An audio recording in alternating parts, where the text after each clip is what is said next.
Hello everyone, welcome to law learning school. आज के इस पर्टिकुलर सेशन में हम डिस्कस करेंगे कंपैरेटिव पब्लिक लॉ का एक इंपॉर्टेंट टॉपिक जो कि है सेपरेशन ऑफ पावर। इसमें हम कंपैरेटिव एनालिसिस करेंगे, देखेंगे कि यूनाइटेड किंगडम में, यूनाइटेड स्टेट ऑफ अमेरिका में, फ्रांस में या आपके इंडिया में किस तरह का सिस्टम है हमारे सेपरेशन ऑफ पावर का। ठीक है, आगे बढ़ने से पहले मैं आपको बता देना चाहती हूँ, ये हमारा यूट्यूब चैनल है, आप इसको सब्सक्राइब कर सकते हैं। साथ ही साथ यहाँ ये हमारा टेलीग्राम ग्रुप है। यदि आप हमसे जुड़ना चाहते हैं, हमारे साथ कनेक्ट करना चाहते हैं या आपको नोट्स से रिलेटेड भी कोई इन्फॉर्मेशन चाहिए तो यहाँ पर आपको ये इन्फॉर्मेशन मिल जाएगी और आप नोट्स जो है वो यहाँ से ले सकते हैं। साथ ही साथ यदि आप यूजीसी नेट दिसंबर बैच के लिए प्रिपेयर कर रहे हैं तो आपको ये पर्टिकुलर प्लेलिस्ट फॉलो करनी है और इसके अलावा एक और प्लेलिस्ट बनाई है एमसीक्यूज की, तो आपको ये दोनों ही प्लेलिस्ट जो है वो फॉलो करनी है। ठीक है, और अभी तक हमने कंपैरेटिव पब्लिक लॉ का रेलेवेंस, मेथोडोलॉजी, प्रॉब्लम, कंसर्न, जो भी इंट्रोडक्टरी पार्ट था ये डिस्कस कर लिया है। फॉर्म ऑफ गवर्नमेंट भी डिस्कस कर लिया है। मॉडर्न मॉडल्स ऑफ फेडरलिज्म जो है वो भी डिस्कस कर लिया है। रूल ऑफ लॉ को हमने लास्ट सेशन में डिस्कस किया था और अभी हम डिस्कस करेंगे separation of power, India, UK, USA and France. ठीक है, बात करते हैं सेपरेशन ऑफ पावर की। तो जो डॉक्ट्रिन है सेपरेशन ऑफ पावर का वो डील करता है mutual relationship among the three organ, कि जो हमारे ऑर्गन ऑफ गवर्नमेंट है, लेजिस्लेचर का क्या काम होता है? To legislate the law, executive to execute the law और judiciary to interpret the law. तो इन ऑर्गन ऑफ गवर्नमेंट में किस तरह से म्यूचुअल रिलेशन जो है एस्टेब्लिश होगा, ये बात करता है हमारा doctrine of separation, doctrine of separation of power की डील करता है mutual relationship among the three organ of government. ठीक है, एरिस्टोटल जो थे उन्होंने फर्स्ट टाइम क्लासिफाइड किया था फंक्शन ऑफ गवर्नमेंट को थ्री कैटेगरीज में। किस तरह से? डेरिवेटिव, मैजिस्ट्रियल और जुडिशियल। ठीक है, और जॉन लॉक थे, उन्होंने भी कैटेगराइज किया था अपनी पावर ऑफ गवर्नमेंट को इनटू द थ्री, एक मिनट,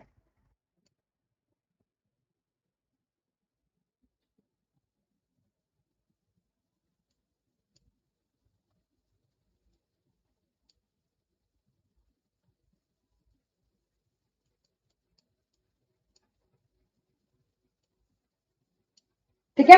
जॉन लॉक जो थे उन्होंने कैटेगराइज किया था पावर ऑफ गवर्नमेंट को इनटू द थ्री पार्ट्स में। एक तो कॉन्टिन्यूअस एग्जीक्यूटिव पावर, ये इंप्लाइज करता है कि executive and judicial power. Continuous executive power, इसमें ये बताया गया था कि एग्जीक्यूटिव और जुडिशरी की किस तरह से पावर रहेंगी। ठीक है, कॉन्टिन्यूअस लेजिस्लेटिव पावर, जो कि ये बताता है कि हम रूल मेकिंग किस तरह से करेंगे। लेजिस्लेटिव का क्या मतलब होता है? कि लॉ को बनाना। लेजिस्लेटिव जो है आपका लेजिस्लेटम से लिया गया है। लेजिस क्या होता है? लॉ, और लेटम का क्या मतलब होता है? मेकिंग।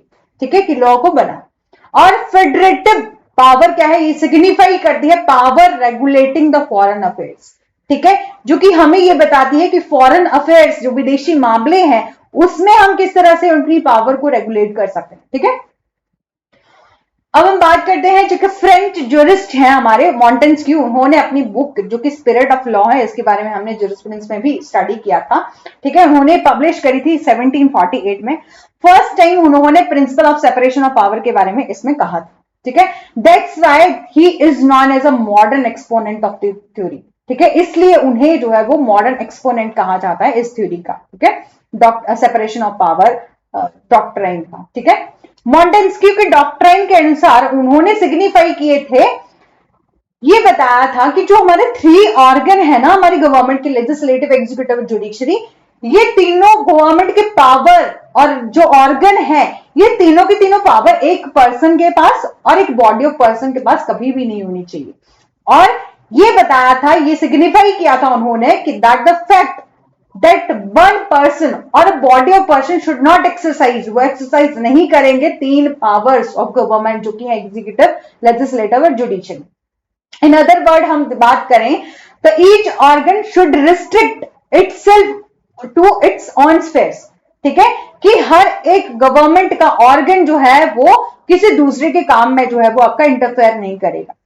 ठीक है, किसी दूसरे के गवर्नमेंट के काम में, किसी दूसरे ऑर्गन ऑफ गवर्नमेंट के काम में जो है इंटरफेयर नहीं करेगा, उसको रोका जाएगा, रिस्ट्रेन किया जाएगा from transgressing the province of other. ठीक है, जब हम बात करें, मॉन्टेस्क्यू ने सेपरेशन ऑफ पावर के बारे में यह भी कहा था कि हम सेपरेशन ऑफ पावर क्यों करते हैं? देखो कि अब प्रैक्टिकल वे में आप सोचो तो आपको देखने को मिलेगा कि यदि ऐसा हो, देखो ऐसा हो कि लेजिस्लेटिव लॉ को बनाने की पावर एक ही पर्सन को दे दी गई, एग्जीक्यूट करने की एक ही पर्सन को दे दी गई, जुडिशरी की पावर इंटरप्रेट करने की एक ही पर्सन को दे दी गई, तो क्या हो जाएगा?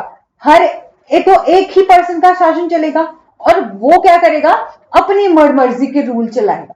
ठीक है, तो उन्होंने सेपरेशन ऑफ पावर को ये बोला कि ये क्या है, सिर्फ हम इसलिए करते हैं, पावर को सेपरेशन इसलिए करते हैं कि हमारे एग्जीक्यूटिव, जुडिशरी और लेजिस्लेटिव को अलग अलग पावर इसलिए दी है ताकि चेक एंड बैलेंस मेंटेन किया जा सके, ताकि जो लॉ लेजिस्लेचर बना रही है उसको एग्जीक्यूटिव एग्जीक्यूट कर रही है, तो जुडिशरी उसको इंटरप्रेट करेगी कि यदि लॉ जो है वो सही से नहीं बना है तो उसको जो है वो सुप्रीम कोर्ट के ऑर्डर के द्वारा या सुप्रीम कोर्ट की जजमेंट, प्रेसिडेंट जिसे हम कहते हैं, ठीक है, उसके द्वारा जो है वो क्या किया जाएगा? उसको जो है निरस्त कर दिया जाएगा। ठीक है, इसके अलावा कंपैरेटिव एनालिसिस देख लेते हैं कि यूनाइटेड किंगडम में किस तरह से है। देखो कि आप नया कंसेप्ट समझते हो ना, तो जरूरी नहीं है कि आपको एक ही बार में सब कुछ समझ आ जाए।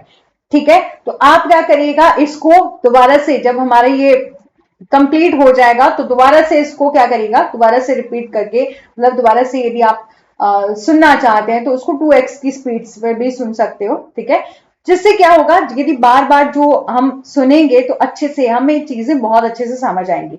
तो ऐसा बिल्कुल नहीं करिएगा कि एक बार आपको थोड़ा सा डिफिकल्ट लगा प्रोविजन तो आप जो है उसको छोड़ दो, नहीं, छोड़ना नहीं है। ठीक है, क्योंकि यहां से जो है वो आपके क्वेश्चन किस तरह से बनते हैं, ऐसा तो नहीं है कि आपको पूरी की पूरी थ्योरी लिखने के लिए आएगी। ठीक है, तो मेंस एग्जामिनेशन तो है नहीं है, ठीक है, कि आपको लिखने के लिए आएगा, ऑब्जेक्टिव टाइप ऑफ क्वेश्चन आएंगे, तो वहां पर जो है वो कुछ एक पॉइंट बीच बीच में से उठा के पूछ लिए जाते हैं। ठीक है, अभी तो देखो कि असर्शन रीजन में क्वेश्चन आते हैं तो वो थोड़े से ट्रिकी होते हैं, कंफ्यूज करने वाले होते हैं।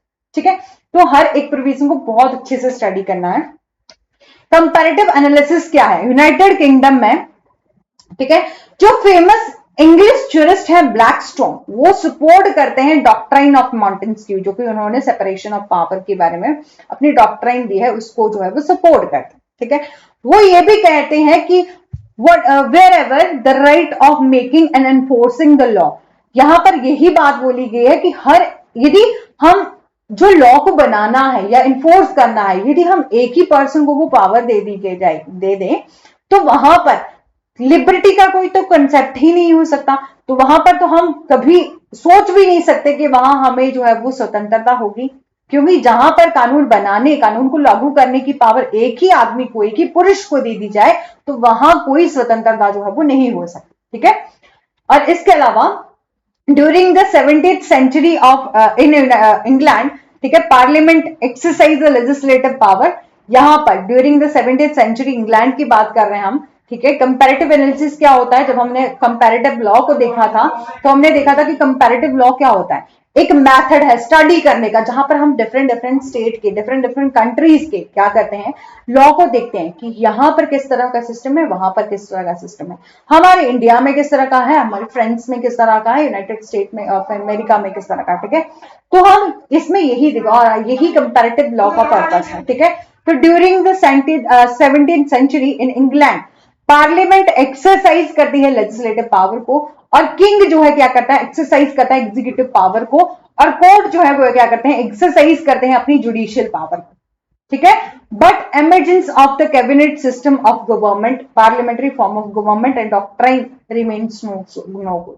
ठीक है, लेकिन यहां पर ये सिस्टम था कि एमरजेंस हुआ है, मतलब यहां पर जो कैबिनेट सिस्टम ऑफ गवर्नमेंट है वो प्रणाली है जो कि आपकी पार्लियामेंट्री फॉर्म ऑफ गवर्नमेंट की प्रणाली, जो कि उसको थोड़ा बहुत जो है वो क्या है, जो कि ये डॉक्ट्राइन जो है वहां पर बहुत अच्छी तरह से इंप्लीमेंट नहीं होता। ठीक है, लेकिन यहाँ पर लेजिस्लेटिव पावर किसको दी गई है, आपके पार्लियामेंट को, आपके किंग को क्या दिया है, एक्सरसाइज करता है वो एग्जीक्यूटिव पावर, और कोर्ट जो है वो एक्सरसाइज करते हैं आपके जुडिशियल पावर। ठीक है, और according to Wade and Phillips कहते हैं कि doctrine of separation of power implies करती है कि उन्होंने ये बोला है कि the person, same person should not form more than one organ of government, कि किसी एक पर्सन और बॉडी ऑफ पर्सन के पास एक से ज्यादा ऑर्गन ऑफ गवर्नमेंट नहीं होना चाहिए। दूसरा बताया कि एक ऑर्गन ऑफ गवर्नमेंट एक्सरसाइज नहीं करेगा किसी दूसरे के फंक्शन और और function of other organ of government, ठीक है, कि वन ऑर्गन ऑफ गवर्नमेंट जो है वो एक्सरसाइज नहीं करेगा किसी दूसरे ऑर्गन ऑफ गवर्नमेंट की पावर को, ठीक है, फंक्शंस को, और one organ of government should not encroach with the function of other two organs, कि एक ऑर्गन, जैसे हमारे 3 ऑर्गन है ना गवर्नमेंट के, तो हमारी लेजिस्लेटिव जो है वो आपके एग्जीक्यूटिव के मामले में दखल नहीं देगी, जुडिशरी के मामले में कोई जो है इंटरफेरेंस नहीं करेगी, ठीक है। फिर है आपका whether the separation of power in exercise in England और नॉट, ठीक है, क्या जो है वो सेपरेशन ऑफ पावर का प्रयोग किया जाता है इंग्लैंड में या नहीं किया जाता है। तो इन इंग्लैंड में किंग जो है वो एग्जीक्यूटिव हेड माने जाते हैं, is also the integral part of legislature, जो किंग के जितने भी मिनिस्टर हैं वो अदर जो ऑर्गन है या तो आपके हाउस ऑफ पार्लियामेंट होते हैं वहां के मेंबर होते हैं, ठीक है। तो सबसे ज्यादा पावर जो है किंग को दे दी जाती है, ठीक है।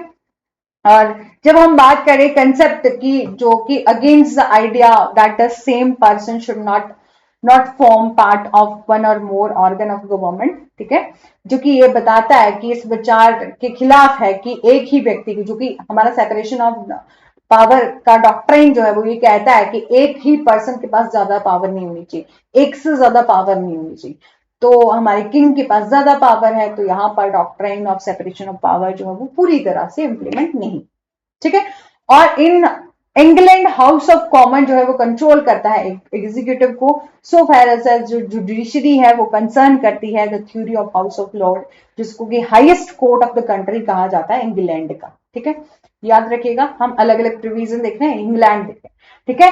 But in the practice judicial function are discharge by person who are appointed socially for the purpose, they are also known as a law land और अदर पर्सन, ठीक है, हु हैज जुडिशियल पावर, ठीक है। यहां पर बोला है कि जो हाईएस्ट अथॉरिटी होती है ना, हाई कोर्ट जिसे कहा गया है, वो हाउस ऑफ लॉर्ड होता, बट इसके अलावा भी अदर जुडिशियल फंक्शन को सबसे ज्यादा परफॉर्म कौन करेगा, डिस्चार्ज कौन करेगा, तो वो अथॉरिटी करेगी जिसने उसे जो है वो अपॉइंट किया, ठीक है। एक तो स्क्रीन जो है वो हिल जा रही है, 1 मिनट रुकिएगा।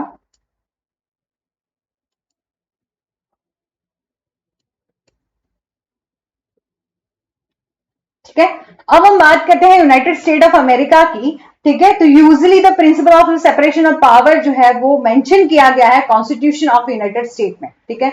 वाइल जब हम फेडरल कॉन्स्टिट्यूशन की बात करें, जब हमने देखो फेडरलिज्म का कंसेप्ट देखा था, तो हमने देखा था कि हमारे जो यूनाइटेड स्टेट ऑफ अमेरिका है वहां पर फेडरल गवर्नमेंट जो है वो पाई जाती है, ठीक है।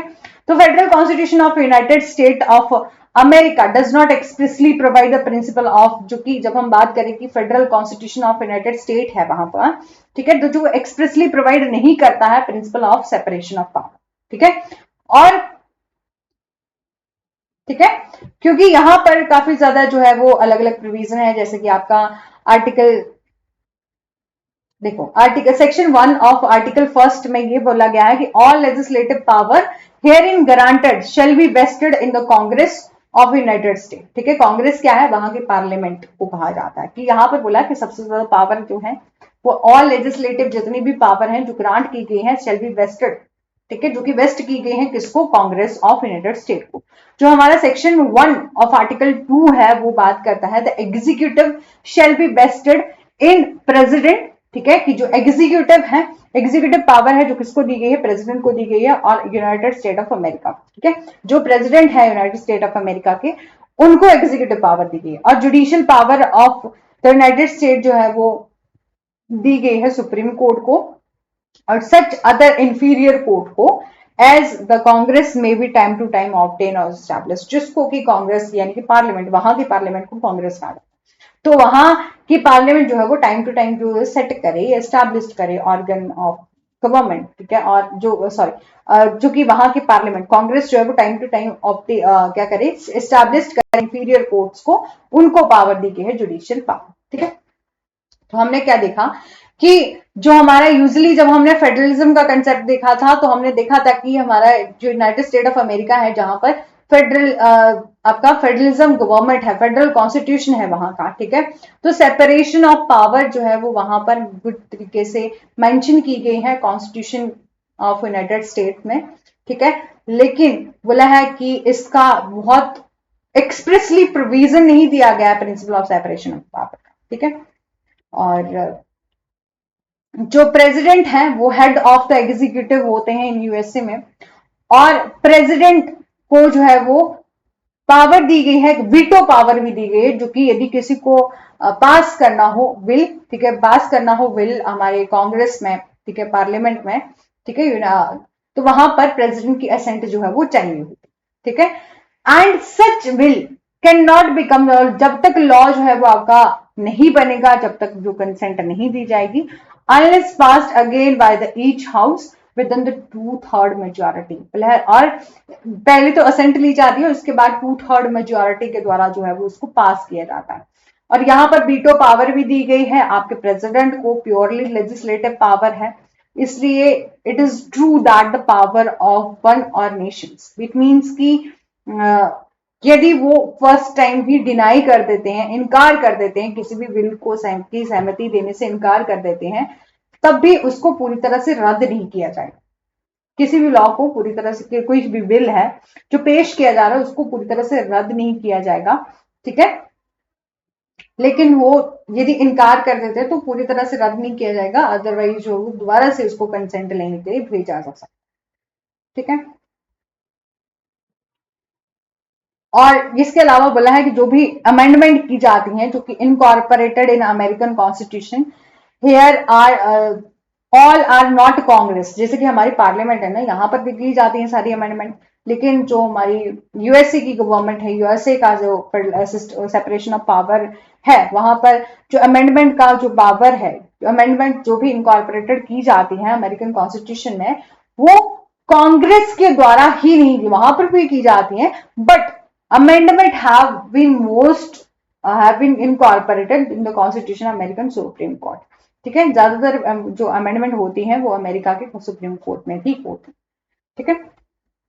अब हम फ्रेंड्स के बारे में देखें तो एक लुइस रूल ऑफ लुइस वहां पर जो है वो अप्लाई किया जाता है, और it was the thinking of Louis, और जो लुइस की सोच ये थी कि विश्व को बिना कोई सवाल पूछे या आलोचना किए बिना राजा का पालन करना चाहिए, मतलब किसी भी वहां की जनता है तो उसको क्या करना चाहिए, सिर्फ और सिर्फ बिना सोचे समझे, बिना किसी से क्वेश्चन किए, सिर्फ और सिर्फ क्या करना चाहिए, राजा का ही जो है वो पालन करना चाहिए। लेकिन उसके बाद काफी ज्यादा चेंजेस आए, जैसे कि on the other hand Montesquieu ने अपना प्रोफाउंड किया था, आपका political writer of 18th century में, उन्होंने थॉट ऑफ लॉक से काफी ज्यादा वो प्रभावित थे, ठीक है, और उन्होंने सेपरेशन ऑफ पावर को इनकॉर्पोरेट किया था इन फ्रेंड्स में, ठीक है, declaration of right of man even through France is credited with the giving the origin of the doctrine of separation of power, मनुष्य के अधिकारों की घोषणा भले ही फ्रांस के शक्तियों के प्रतिकरण के सिद्धांत की उत्पत्ति देने का जो है वो श्रेय दिया जाता है। यदि हम बात करें, और इसमें यह भी बोला गया था कि ये रिकॉग्नाइज करता है, यदि सेपरेशन ऑफ पावर हो जाएगी इन द कॉन्स्टिट्यूशन में तो ये क्या बना देगी, कॉन्स्टिट्यूशन को एक फ्लेक्सिबल बना दे, ठीक है। और article 1st and 2nd of the constitution ये बात करता है कि formulate the legislative branch of the separate from executive branch, की ये फॉर्म करता है लेजिस्लेटिव ब्रांच को separate from the executive branch, की फॉर लेजिस्लेटिव ब्रांच जो कि लॉ बनाती है वो अलग होनी चाहिए एग्जीक्यूटिव ब्रांच की। इंपॉर्टेंट फीचर ये है कि इंश्योर करना कि separation power is it's a dual court system, ठीक है। और ये भी इंपॉर्टेंट फीचर है कि यहां पर separation of power court system में भी किया गया है कि एक तो वन कोर्ट कैसा होगा, सिविल मैटर को डिस्कस करेगा, डील करेगा सिविल मैटर से, और दूसरा एडमिनिस्ट्रेटिव मैटर से, ठीक है। इसके अलावा जो फ्रेंड्स का एडमिनिस्ट्रेशन है is also consist with the 3 independent organ, legislative, executive and judiciary, ठीक है। लेजिस्लेटिव जो है आपका लॉ बनाता है, executive is a branch of implement the law, and executive is also exercise करता है वीटो, ताकि पर्टिकुलर पावर पर्टिकुलर लॉ को बनाने से रोका जा सके, जो कि सही नहीं है तो उसको वो रोक भी सकते हैं, ठीक है। इससे बोला कि जब हमने देखा कि जो सेपरेशन ऑफ पावर है वहां पर बोल दिया है कि एक ऑर्गन दूसरे ऑर्गन के काम में दखल नहीं देगा, लेकिन यहां पर क्या बोला कि जो यहाँ पर जो पावर दी गई है लेजिस्लेटिव और द एग्जीक्यूटिव जुडिशरी को, लेजिस्लेचर को बोल दिया कि लॉ बना, एग्जीक्यूटिव को बोल दिया कि आप लॉ को इंप्लीमेंट करो और एग्जीक्यूट करो, लेकिन एग्जीक्यूटिव को ये भी पावर दी गई कि आप जो है वो प्रिवेंट कर सकते हैं, वीटो अपनी पावर इस्तेमाल कर सकते हैं, एक्सरसाइज करते हैं वीटो पावर, ताकि प्रिवेंट किया जा सके कोई भी पर्टिकुलर लॉ जो कि फॉर्म किया गया है बीइंग पास्ड, ठीक है, जो यदि अच्छा नहीं है तो उसको जो है वो प्रिवेंट किया जा सकता है। और judiciary has the power to determine the constitutionality, ठीक है, और जुडिशरी को पावर दी गई है कि आप डिटरमाइन करो कॉन्स्टिट्यूशनैलिटी को, कि कोई भी लॉ जो पास किया गया है लेजिस्लेचर के द्वारा तो आप उसका कॉन्स्टिट्यूशनल पर्सपेक्टिव देखोगे कि यदि कोई लॉ ऐसा तो नहीं बनाया गया है जो कि कॉन्स्टिट्यूशन के लॉ की कहीं वायलेशन करता हो। तो legislative branch is also the power to remove the president, और लेजिस्लेटिव ब्रांच को जो हमारी पार्लियामेंट है उसको पावर दी गई है कि आप क्या करोगे यदि किसी भी जज को, प्रेसिडेंट को रिमूव करना होगा अपनी उसकी जॉब से, यदि वो अपनी ड्यूटीज को फुलफिल नहीं कर रहा है, ठीक है, तो आप उसको रिमूव कर सकते हो। एग्जीक्यूटिव ब्रांच जो है वो चूज करती है जज को, और लेजिस्लेटिव ब्रांच जो है अप्रूव करती है एग्जीक्यूटिव ब्रांचेस चॉइस, ठीक है। और इन इंडिया में देखो हमने अलग अलग स्टेट का कंसेप्ट देख लिया, एक बार समझ नहीं आएगा दोबारा से देखिएगा समझ आ जाएगा, बहुत इजी से कंसेप्ट है, ठीक है। तो हमारे इंडिया में किस तरह से doctrine of separation of power है, has not place strict sense in the constitution of India, ठीक है, कि हमारे कॉन्स्टिट्यूशन ऑफ इंडिया में डॉक्ट्राइन ऑफ सेपरेशन पावर के बारे में कहीं बताया नहीं गया, बट ये है कि different different organ of government जो है वो दिए गए, ठीक है, जो कि डिफरेंशिएट करते हैं कि एग्जीक्यूटिव किस तरह से काम करेगा, लेजिस्लेटिव किस तरह से काम करेगा, आपका जुडिशरी किस तरह से काम करेगा, ठीक है। और ये भी बोला गया है कि और जो government could not disturb the function of another, एक ऑर्गन जो है वो किसी दूसरे ऑर्गन के काम को में डिस्टर्ब नहीं करेगा, ठीक है, इंटरफेयर नहीं करेगा। जब कॉन्स्टिट्यूंट असेंबली थी हमारी, उसमें डिबेट चल रही थी, प्रोफेसर केडी शाह थे जो कि मेंबर थे कॉन्स्टिट्यूंट असेंबली के, उन्होंने ले डाउन किया था एम्फेसाइज, लेड किया एम्फेसाइज टू इंसर्ट की ताकि अमेंडमेंट अ न्यू आर्टिकल 40A जो है वो लाया जाए जो कि कंसर्न करे कैसे doctrine of separation of power से। तो इसके बाद ये आर्टिकल रीड हुआ और there was a complete separation of power के बारे में ये कहता था कि जो गवर्नमेंट के ऑर्गन जो है वो डिफरेंट डिफरेंट होने चाहिए, लेजिस्लेटिव, एग्जीक्यूटिव, जुडिशरी, ठीक है, जुडिशियल। लेकिन बाद में क्या हुआ, जैसे डिबेट होती है ना, आप जानते हैं कि एक किसी ने कुछ कहा तो दूसरे ने उसको जो है वो रिजेक्ट कर दिया, उसके ओपिनियन को गलत करार कर दिया, और इसी तरह से जो काजी सैयद कमरुद्दीन थे, ठीक है, जो कि मेंबर थे कॉन्स्टिट्यूंट असेंबली थे, उन्होंने एग्री किया with the amendment of professor KD Shah. लेकिन वही एक और जो हमारे मेंबर थे कॉन्स्टिट्यूंट असेंबली के श्री के हनुमंथिया, ठीक है, उन्होंने जो है वो इसको डिसएग्री कर दिया, डिसेंडेड कर दिया with the proposal of the professor KD Shah, ठीक है। उन्होंने ये कहा कि ड्राफ्टिंग कमेटी अप्रूव्ड की गई है पार्लियामेंट्री सिस्टम ऑफ गवर्नमेंट के लिए जो कि सुटेबल है कॉन्ट्ररी, एंड प्रोफेसर शाह जो है वो स्पॉन्सर कर रहे हैं किस लिए, amendment the parliament executive, and उन्होंने फर्दर ये भी बोला कि इससे क्या हो जाएगा कि गवर्नमेंट में क्या हो जाएगा, असमंजस्य की स्थिति जो है वो पैदा हो जाए, मतलब कॉन्फ्लिक्ट हो जाएगा गवर्नमेंट में, कि उन्होंने अपना स्टेटमेंट दिया। लेकिन बाद में क्या हुआ कि इफ वी कंप्लीटली सेपरेट, यदि हम कंप्लीटली उसको सेपरेट कर देते हैं एग्जीक्यूटिव को, लेजिस्लेचर को और जुडिशरी को, तो वहां पर कॉन्फ्लिक्ट जो है वो अराइज हो सकते हैं, ठीक है, between these three department of organ of government में, ठीक है। तो any country or the government conflict are the societal to place peace and progress of the country, जो कि जो है वो किसी भी देश की शांति और डेवलपमेंट के लिए जो है वो सही नहीं, ठीक है।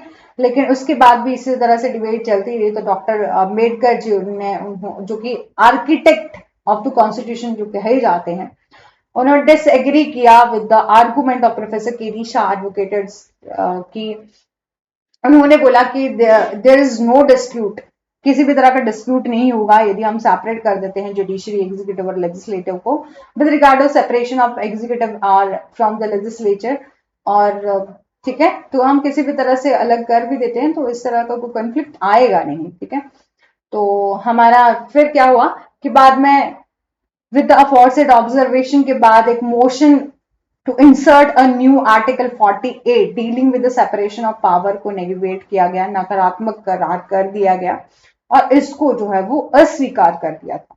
ठीक है, लेकिन हमारे पास अलग अलग प्रोविजन जो है हमारे आर्टिकल ऑफ द कॉन्स्टिट्यूशन जो अलग अलग ये बताते हैं कि executive power of the union shall be vested on a president, executive power of the state shall be president on vested on a governor. ठीक है, कि जो यूनियन पावर है जो किसे दी गई है, आपके प्रेसिडेंट को दी गई है, आपके स्टेट में एग्जीक्यूटिव पावर किसको दी गई है, आपके गवर्नर को दी गई है, आर्टिकल 154 सब प्लस 1 में। ठीक है, ठीक है। और इंडिया के कंसेप्ट को तो आप बहुत अच्छे से समझते होंगे। ठीक है, मेन तो ये था कि हमारे अलग अलग कंट्रीज में किस तरह का कंसेप्ट है। तो प्रेसिडेंट के पास पावर है कि वो एग्जीक्यूटिव हेड है और एम्पावर की गई है एक्सरसाइज करने की लेजिस्लेटिव पावर को। ठीक है, और वो ऑर्डिनेंस मेकिंग पावर भी है उनके पास। ठीक है, अलग अलग पावर दी गई है आपको प्रेसिडेंट को। तो जो हमारा आर्टिकल 123 प्लस 1 जो है वो ये कहता है कि यदि हाउस ऑफ पार्लियामेंट जो है सेशन में नहीं हो तो प्रेसिडेंट अपनी सेटिस्फाइड सर्कमस्टांसिस के साथ यदि उनको नेसेसरी हो तो वो इमीडिएट एक्शंस ले सकते हैं। ठीक है, और प्रोमुलगेट कर सकते हैं ऑर्डिनेंस।